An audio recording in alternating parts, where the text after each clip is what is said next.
एडल और उसके बेटे ने घायल आदमी को हेल्प की, पर बाद में इन्हें पता चलता है कि वो जेल से भागकर आया हुआ था। उसके बारे में और भी जानने के बाद ये डर चुके थे, पर इनके नसीब में कुछ और ही था। हेलो फ्रेंड्स, आज मैं आपको लेबर डे ये 2013 की एक romantic drama Hollywood movie explain करने वाला हूँ। ये एक बहुत ही अमेजिंग सी मूवी है और इसकी एंडिंग भी बहुत ही अच्छी है, तो अंत तक इस वीडियो को जरूर देखिएगा।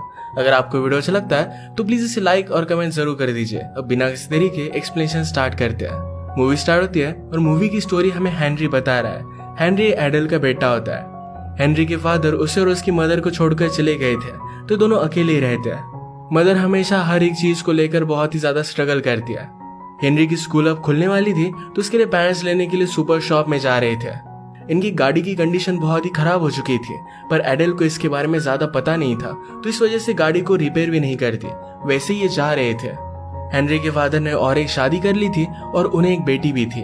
सैटरडे संडे पर वो हेनरी को घर पर लेकर जाते हैं। हेनरी हमेशा अपनी मदर का बहुत ख्याल रखता है। एडल हमेशा डर डर कर रहती है, तो इस वजह से उसके हाथ भी थरथराते हैं। एडल अपनी रिस्पॉन्सिबिलिटी से नहीं भागती और हेनरी को एक अच्छा आदमी बनाने की हमेशा कोशिश करती है। उसने एक दिन उसे कहा कि एक आदमी को डांस करना आना चाहिए, तो उसे वो सिखा देती है। लोगों से जाकर बात करने के लिए एडल डरती है, तो हमेशा हेनरी को अपने साथ लेकर जाती है। आज ऐसे एक सुपर शॉप में हेनरी के लिए पैंट्स लेने के लिए वो आए हुए थे। हेनरी के पास अचानक से फ्रैंक आ गया। फ्रैंक को चोट लगी थी, तो हेनरी से कहता है, क्या तुम मेरी हेल्प कर सकते हो? हेनरी ने कहा कि मैं मेरी मदर के साथ आया हूँ, मैं आपकी हेल्प नहीं कर सकता। फ्रैंक ने एडल को देखा और वो कहता है, तुम्हारी मदर मुझे हेल्प कर सकती है। उसे कहीं पर जाना था तो राइड मांगता है। इसके बाद ये दोनों एडल के पास गए। एडल फ्रैंक को देखकर कहती है कि हम आपको लिफ्ट नहीं दे सकते। फ्रैंक हेनरी के गले पर हाथ लगाता है। इनडायरेक्टली उसे धमकी दे रहा था कि उसे लेकर जाना ही पड़ेगा। एडल भी फिर इस बात को मान जाती है। फ्रैंक ने फिर गाड़ी में आकर कहा कि मुझे तुम्हारे घर लेकर चलो, मुझे सिर्फ जरा आराम करना है। एडल फ्रैंक से पूछती कि तुम्हें चोट कैसे आई? फ्रैंक ने कहा कि मैं जेल में था, मेरा अपेंडिक्स का ऑपरेशन होने वाला था, तो वहां की हॉस्पिटल की खिड़की से मैं नीचे गिर गया और वहां से मैं भाग गया। फ्रैंक एडल से पूछता है, मुझे सिर्फ थोड़ा टाइम तुम्हारे पास रहने दो। एडल पूछती कि क्या तुम हमें हर्ट करोगे? फ्रैंक कहता है, मैंने जानबूझकर मेरी लाइफ में किसी को भी हर्ट नहीं किया। वो प्रॉमिस करता है कि घर में उसे हेल्प करेगा। एडल ने कहा कि घर पर हमेशा लोग आते रहते हैं, अगर मुझे कुछ हुआ तो तुम बचकर नहीं जा पाओगे। फ्रैंक कहता है कि मैं अभी अभी तो जेल से बाहर आया हूँ, फिर से क्राइम कर कर मैं अंदर नहीं जाना चाहता। इसके बाद न्यूज पर भी फ्रैंक भाग चुका है, ये आ रहा था। फ्रैंक कहता है कि अब पुलिस हर जगह पर मुझे ढूंढने लग जाएंगे। अगर किसी को पता चला कि तुमने मुझे सहारा दिया था, तो तुम दोनों बहुत ही ज्यादा ट्रबल में आ जाओगे। इसके लिए उसके पास एक सोल्यूशन था। वो कहता है कि मैं तुम्हारे हाथ पैर बांध देता हूँ, इससे सब लोगों को लगेगा कि मैंने तुम्हें किडनैप किया था और तुम पर कोई भी शक भी नहीं करेगा। एडल भी इस बात के लिए मान जाती है। उसने हेनरी को फ्री रखा था। इसके बाद वो कुक करने लग जाता है। वो एक बहुत ही अच्छा कुक था और उसने एक बहुत ही अच्छी सी डिश बनाई। एडल के हाथ बंधे हुए थे, तो अपने हाथों से उसे वो खिलाता है। हेनरी को एडल की एक बात याद आती है। एडल हेनरी को एक दिन समझा रही थी कि जैसे आदमी बड़ा होता है तो वो किसी ना किसी को तो पाना चाहता है। उसे लगता है कि उसकी लाइफ में कोई अपना हो। ये एक बहुत ही नेचुरल चीज है। हेनरी हमेशा वंडर करता है कि उसकी मदर की लाइफ में कोई भी आदमी नहीं। अब फ्रैंक यहाँ पर है, तो क्या वो आदमी फ्रैंक हो सकता है? फ्रैंक ने एडल से पूछा कि ट्रेन कब से स्टार्ट होती है। एडल कहती कि सुबह ट्रेन स्टार्ट हो जाएगी। फ्रैंक का उन्हीं ट्रेन में से भाग जाने का प्लान था। हेनरी रात में एडल को देखने के लिए आया, तो अपने बेड से बंधी हुई थी। फ्रैंक नीचे सो रहा था। हेनरी सुबह फ्रैंक से पूछता है, तुम इस तरीके से भागकर कैसे आके? क्या तुम्हें कोई गार्ड वगैरह देख नहीं रहा था? फ्रैंक कहता है कि गार्ड को स्मोक करने के लिए जाना था, तो मैंने कहा कि जैसे तुम चले जाओगे वैसे मैं इस खिड़की से कूदकर भाग जाऊंगा। गार्ड को यह मजाक लगा था और वो सचमुच में चला गया। अगर आप मजाक में इस तरीके से लोगों से सच बोल देते हो तो उस बात को सीरियसली लेते हैं नहीं। फ्रैंक ने एडल को फ्री कर दिया था। वो पूछती है कि आज तुम मुझे क्यों नहीं बांध रहे? फ्रैंक कहता है कि अब नीड नहीं है। अगर पुलिस ने तुमसे पूछा क्या मैंने तुम्हें बांध कर रखा था, तो तुम सच बोलोगी कि मैंने एक्चुअल में तुम्हें बांध कर रखा था। फ्रैंक को ट्रेन की कोई भी आवाज नहीं आ रही थी, तो एडल कहती है कि लेबर डे का वीकेंड है, तो इस वजह से कोई भी ट्रेन नहीं आएगी। अब 2-3 दिन के लिए वो फंसे हुए थे। फ्रैंक उन पर कोई भी बोझ नहीं बनना चाहता था, तो इसी वजह से घर में सब काम करने लग जाता है। उसने स्टेयर्स को रिपेयर कर दिया। गाड़ी भी खराब थी, तो गाड़ी को ऑयल भी वो चेंज कर देता है। एडल को एक आदमी ज्यादा प्राइस में लकड़ियां बेच रहा था, तो फ्रैंक ने उसे वार्न किया। पूरे घर की भी वो साफ सफाई करता है। हेनरी को बेसबॉल खेलना भी उसने सिखाया। अचानक से उनका नेबर आ जाता है। फ्रैंक ने एडल को पकड़ लिया और हेनरी को डोर ओपन करने के लिए कहा। वो कहता है कि इस नेबर को जल्दी से घर भेज दो, उसे शक नहीं होना चाहिए। नेबर कहते हैं मेरे पास कुछ एक्स्ट्रा एप्पल्स थे, पीच थे, तो इसीलिए मैं तुम्हारी मदर को देने के लिए आया हुआ था। तुम्हारी मदर कहाँ है? हेनरी कहता है कि वो बात ले रही है। नेबर कहते हैं अभी अभी जेल से एक कैदी छूटा हुआ है, तुम्हें इस तरीके से डोर नहीं खोलना चाहिए। मैं इसी बारे में तुम्हारी मदर को वार्न करने के लिए आया हुआ था, जरा अपना ख्याल रखना। हेनरी उसे यकीन दिलाता है कि इस बात को समझ सकता है। नेबर के जाने के बाद एडल फ्रैंक पर गुस्सा हो गई। वो कहती है मेरे बेटे को इस तरीके से तुम कभी भी यूज मत करना, इस तरीके से किसी से झूठ बोलना, ये बात मैं उसे नहीं सिखा सकती। फ्रैंक भी इस बात का रिस्पेक्ट करता है। फ्रैंक ने कहा कि नेबर ने तो बहुत सारे एप्पल्स दिए हैं, ये वीकेंड पर तुम लोग कभी भी खा नहीं पाओगे। उसे एक आइडिया आया और इस एप्पल का वो पाई बनाता है। ये पाई बनाते वक्त वो हेनरी और एडल को रेसिपी सिखा रहा था। एक फैमिली की तरह सारे मिलकर ये पाई बनाते हैं। फाइनल लेयर लगाते वक्त एडल के हाथ थरथरा रहे थे, तो फ्रैंक उसे कॉन्फिडेंस देता है। ये दोनों एक दूसरे के करीब आने लग गए थे। ये बात हेनरी ने नोटिस की। रात में यहाँ से एक पुलिस गुजरा, वो फ्रैंक को ही ढूंढ रहा था। फ्रैंक एडल से कहता है ये पुलिस अभी अभी यहाँ से गुजरे, इसका मतलब है 5-6 घंटे वो मुझे यहाँ पर नहीं ढूंढेंगे। उसे भागने के लिए बहुत ही अच्छा चांस था। एडल कहती कि अब मत जाओ, सुबह चले जाना। एडल नहीं चाहती थी कि फ्रैंक अब यहाँ से चला जाए। उसे कहती कि 1-2 दिन में चले जाना, तब तक तुम्हारी वुंड भी हील हो जाएगी। हेनरी भी उसे यही रहने के लिए बोल रहा था। अगली सुबह फ्रैंक ने फिर से एडल के घर में बहुत सारे काम किए। उसे हर एक चीज में हेल्प करता था। गाड़ी का टायर कैसे बदलते हैं ये भी चीज उसने हेनरी को सिखाई। वो कहता है कि जब तुम्हारे साथ कोई लड़की होगी तब उस वक्त ये चीज तुम नहीं सीख सकते। इमरजेंसी पर ये काम करना तुम्हें आना चाहिए। फ्रैंक को डांस करना आता नहीं था, तो एडल ने उसे भी डांस करना सिखाया। एक दिन हेनरी ग्रोसरी शॉपिंग के लिए गया हुआ था। वहां पर जब वो सोडा बाय कर रहा था तो एलेनोर नाम की लड़की उसे बात करती है। कहती कि एल्यूमिनियम की टीन में अगर तुम कुछ भी पीते हो तो इससे तुम्हारी मेमोरी खराब होती है। वो इस टाउन से नहीं थी, तो हेनरी से पूछते कि क्या इस टाउन में कुछ इंटरेस्टिंग करने जैसा है। हेनरी ने कहा कि तुम यहाँ पर बॉलिंग कर सकती हो। इसके बाद वो सब सामान लेकर काउंटर पर गया और उसके पास एक रेजर भी था। ओनर पूछता है कि तुम्हारी मदर के लिए रेजर सही नहीं है। हेनरी कहता है कि रेजर मेरे लिए है। ओनर ने भी इस बात के बारे में ज्यादा सोचा नहीं और उसे केयरफुल रहने के लिए कहा। वो जब घर आ रहा था तो पुलिस हर जगह पर फ्रैंक की फोटो लगा रहे थे। उसे कहते कि केयरफुल रहना, अगर तुम्हें कुछ दिखे तो हमें रिपोर्ट करना। घर आने के बाद अचानक से हेनरी की नेबर घर में घुस कर आई थी। फ्रैंक डर कर वहीं पर छुप जाता है। नेबर एडल को ढूंढ रही थी तो एडल आगे आके नेबर ने कहा कि मुझे जरा अर्जेंट काम है, मुझे जरा बाहर जाना पड़ेगा, तो क्या मेरे बेटे का तुम ख्याल रख सकती हो। उसका बेटा पैरालाइज था और ज्यादा कुछ भी बोल नहीं सकता था। इस तरीके से फ्रैंक के घर में होते हुए एडल कोई भी रिस्पॉन्सिबिलिटी ले नहीं सकती, पर नेबर ने उसे बहुत ही ज्यादा फोर्स किया, तो इस वजह से एडल को उसके बेटे का ख्याल रखने के लिए मानना पड़ता है। नेबर के जाने के बाद नेबर के बेटे बैरी को फ्रैंक ने देखा। बैरी कुछ भी ज्यादा बोलेगा नहीं, तो इस वजह से फ्रैंक के लिए प्रॉब्लम नहीं है। उसे भी घर की सारी चीजों में शामिल कर लेते हैं। बाहर जाकर बेसबॉल की प्रैक्टिस कर रहे थे तो बैरी भी उनके साथ खेलता है। फ्रैंक ने हेनरी को बैटिंग सिखाई, उसके बाद एडल को भी वो सिखाता है। इनका आज का डे ये बहुत ही ब्यूटीफुल सा स्पेंड हुआ था। रात में जब सब मिलकर टीवी देख रहे थे तो न्यूज पर फ्रैंक की न्यूज आई।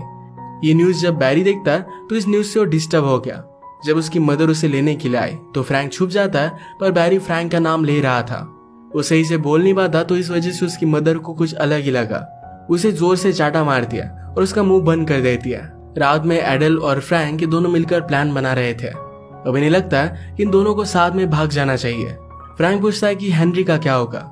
एडल ने कहा कि हेनरी के फादर कभी भी उसे मेरे साथ जाने नहीं देंगे। एडल का प्लान बना कि हेनरी के फादर को बताए कि नहीं और वैसे ही उसे लेकर चली जाएगी। यह बात हेनरी को पता नहीं थी। उसे लगता है कि शायद एडल और फ्रैंक ये दोनों एक साथ ही भाग जाने वाले हैं, उसे अपने फादर के पास अकेला छोड़कर जाएंगे। इस बात से उसे बहुत बुरा लगा। फ्रैंक के ऊपर मर्डर का चार्ज था और इसी वजह से वो जेल में था। वो एडल से कहता है कि मैंने किसी का भी मर्डर नहीं किया, मुझ पर एक्सीडेंटली इल्जाम लगा था। एक्चुअल में फ्रैंक जब बहुत ही यंग था तो एक लड़की उसे पसंद आई थी। उसके साथ उसका अफेयर हुआ और एक दिन उस लड़की ने उससे कहा कि मैं प्रेग्नेंट हूँ। इसी वजह से फ्रैंक ने उसके साथ शादी कर ली थी। बाद में फ्रैंक को पता चला कि उसकी वाइफ का अफेयर चल रहा है। वो एक दिन उसे कन्फ्रंट करता है कि क्या ये बेबी मेरा है। तो उसकी वाइफ कहती है तुम एक बहुत ही बड़े फूल हो, उसका बेटा नहीं था। उसे मार रही थी तो फ्रैंक ने सिर्फ उसे पुश किया और इसी वजह से सर पर चोट लगने की वजह से उसकी वाइफ की डेथ हो गई। फ्रैंक ने ऊपर जाकर देखा तो उसकी वाइफ ने अपने बेटे को बाथ टब में डालकर उसका मर्डर कर दिया था। इस सब की वजह से पुलिस को लगा था कि फ्रैंक ने अपनी फैमिली को मार डाला। ये सिर्फ एक एक्सीडेंट था और इसमें फ्रैंक की कोई भी गलती नहीं थी। एडल कहती कि बात तुम्हें सब लोगों को समझानी चाहिए। फ्रैंक ने कहा कि अब उस इंसिडेंट को बहुत ज्यादा टाइम हो चुका है, कोई भी मुझ पर बिलीव नहीं करेगा। सुबह होने पर एडल हेनरी को कहती है कि हम कनाडा जाने वाले हैं, इसके बारे में और भी हमें इन्फॉर्मेशन चाहिए तो लाइब्रेरी में जाकर कुछ बुक्स लेकर आओ। यही बुक जब हेनरी ले रहा था तो उसे फिर से एलेनोर दिखती है। हेनरी ने उसे पूछा कि तुम यहाँ पर कैसे आई। एलेनोर कहती है कि मेरे फादर और मदर का डिवोर्स हो चुका है। वो पहले अपनी मदर के साथ रहती थी, पर मदर का अब एक बॉयफ्रेंड है, उसके साथ वो शादी करना चाहती थी, तो इसी वजह से एलेनोर को उसके फादर के पास उसने भेज दिया है। हेनरी कहता है कि मेरी मदर का भी अभी अभी एक बॉयफ्रेंड बना है। एलेनोर कहती है कि बॉयफ्रेंड की वजह से आदमी जरा पागल हो जाता है, वो क्या डिसीजन लेते हैं ये उन्हें पता नहीं चलता। एलेनोर ने कहा कि तुम्हें अपनी मदर से जाकर बात करनी चाहिए। हेनरी को ये बात इतनी ज्यादा सही नहीं लगती। अब वीकेंड आ चुका था तो हेनरी के फादर उसे लेकर जाते हैं। फादर कहते हैं तुम्हें स्कूल के स्पोर्ट्स में अब जरा ध्यान देना चाहिए। हेनरी कहता है कि मैं डांस करना चाहता हूँ। फादर ने कहा कि अगर तुम डांस करोगे तुम्हें लोग जरा अलग समझेंगे। ये सब चीजें बताने के लिए घर पर कोई भी आदमी नहीं है, तो इसी वजह से मैं तुम्हें ये सब बता रहा हूँ। हेनरी कहता है कि आपको किसने कहा कि घर पर कोई भी आदमी नहीं है। फादर और भी इसके बारे में जानना चाहते थे तो हेनरी कहता है कि आपको क्या फर्क पड़ता है। फादर ने कहा कि तुम मेरे बेटे हो, तुम कहाँ हो, किसके साथ हो, इससे मुझे बहुत फर्क पड़ता है। घर पर आने के बाद हेनरी जरा अपसेट था। एडल उसे पूछती है कि क्या हुआ है। मुझे तुमसे कुछ बात करनी है। मैंने और फ्रैंक ने डिसाइड किया है कि हम भागकर कनाडा में चले जाएंगे। हेनरी रोने लग गया। वो पूछता है क्या मैं तुम्हें फिर से कभी देख पाऊंगा। एडल कहती कि तुम ऐसे क्यों बात कर रहे हो, तुम मेरे साथ चलोगे। वो फिर उसे गले लगा लेती है। अब सब मिलकर सामान वगैरह पैक करने लग गए। एक दिन हेनरी एलेनोर से मिलने के लिए आया। एलेनोर हेनरी को फ्रैंक के बारे में पूछती है तो हेनरी ने कहा कि वो अच्छा है, हम सब मिलकर कनाडा जा रहे हैं। एलेनोर बहुत ही स्मार्ट थी। वो कहती है कि अब स्कूल स्टार्ट होने वाली है और तुम सब लोग भाग रहे हो।